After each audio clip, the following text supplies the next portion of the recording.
लेकिन बीजेपी ने कहा कि कांग्रेस इस मामले में केंद्र सरकार को दोष न दे, क्योंकि राजीव गांधी के हत्यारों को माफ करने की बात तो कांग्रेस के नेताओं ने की थी, गांधी परिवार के सदस्यों ने की थी।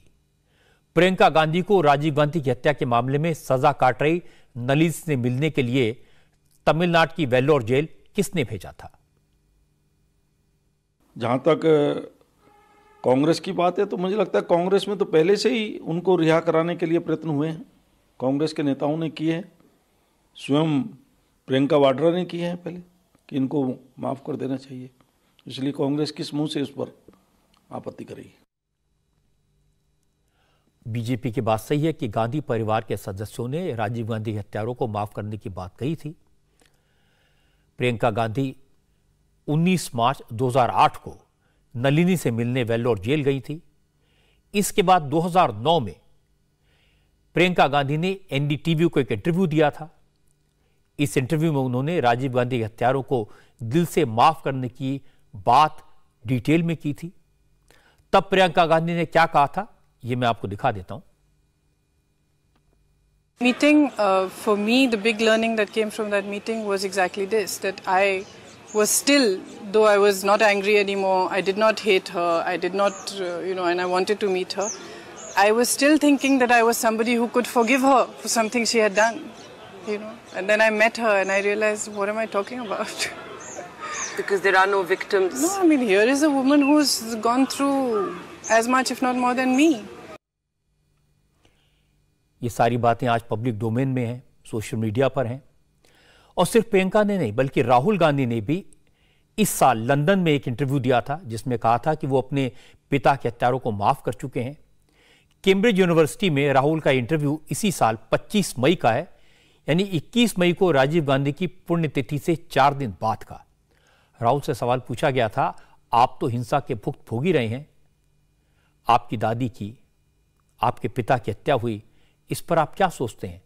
तो राहुल गांधी ने कहा कि इतने साल बाद इस घटना के बारे में सोचने पर जो पहले ख्याल उनके दिल में आता है वो है फॉरगिवनेस का, माफी का।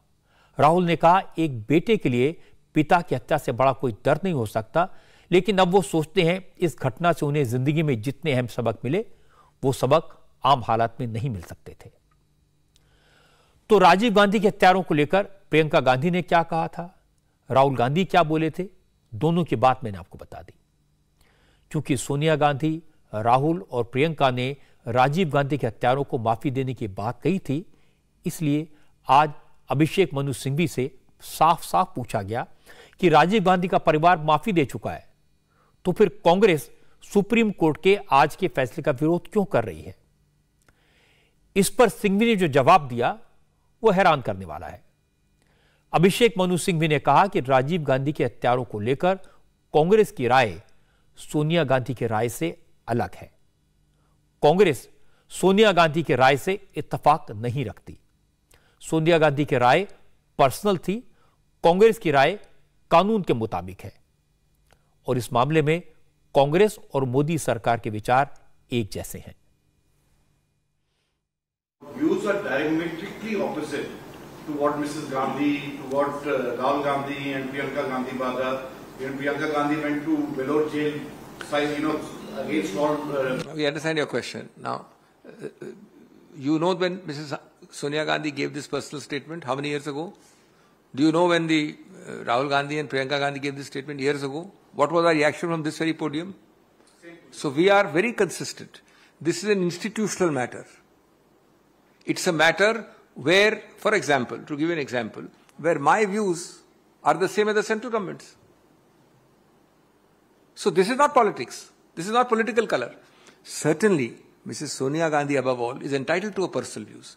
But with greatest respect, the party does not agree with that view, has never agreed with that view, and has made our view consistently clear to you for the last, decade or so. And we stand by that view. Because according to us, and this is the most important aspect, the sovereignty, the integrity, the identity of the nation is involved in a prime minister's assassination, sitting or former.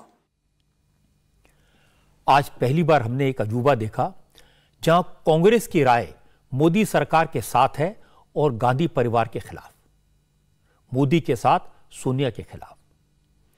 ये बात वाकई में हैरान करने वाली है। इस बात में दो राय नहीं होनी चाहिए थी कि जिन्होंने देश के पूर्व प्रधानमंत्री की नृशंस हत्या की उन्हें फांसी की सजा मिले, जिनके आतंकवादी मंसूबों ने देश को शर्मसार किया उन्हें कड़ी से कड़ी सजा मिले। हत्या किसने की, षड्यंत्र में कौन कौन इन्वॉल्व था, इसका फैसला भी अदालत ने किया। मामला सुप्रीम कोर्ट तक पहुंचा था, बरसों इंक्वायरी चली थी, लेकिन जिन्हें फांसी की सजा हुई उनकी सजा उम्र कैद में बदल दी गई। पहली बार आश्चर्य तब हुआ था जब सोनिया, राहुल और प्रियंका गांधी ने राजीव गांधी के हत्यारों को माफ करने की अपील की थी। दूसरी बार हैरानी आज हुई जब कांग्रेस के प्रवक्ताओं ने सुप्रीम कोर्ट द्वारा हत्यारों को माफ करने का विरोध किया। और तीसरी हैरानी, जैसे मैंने शुरू में कहा कि मोदी सरकार और कांग्रेस पार्टी की राय एक है और सोनिया, राहुल, प्रियंका की राय अलग है। यह बात अब तक कोई नहीं समझा पाया कि राहुल और प्रियंका ने अपने पिता के हत्यारों की सजा माफ करने की बात क्यों कही थी। सोनिया गांधी ने अपने पति के हत्यारों को माफ करने की अपील क्यों की थी। और अगर आज उन्होंने कह दिया था तो फिर कांग्रेस पार्टी ने राजीव गांधी के हत्यारों की रिहाई को गलत क्यों बताया। जिस वक्त सोनिया गांधी ने अपील की थी उस वक्त तो कांग्रेस के अध्यक्ष थी। पार्टी के अध्यक्ष की राय अपनी पार्टी से अलग कैसे हो सकती है। ये ऐसे सवाल हैं जिनके जवाब देना कांग्रेस के लिए मुश्किल होगा।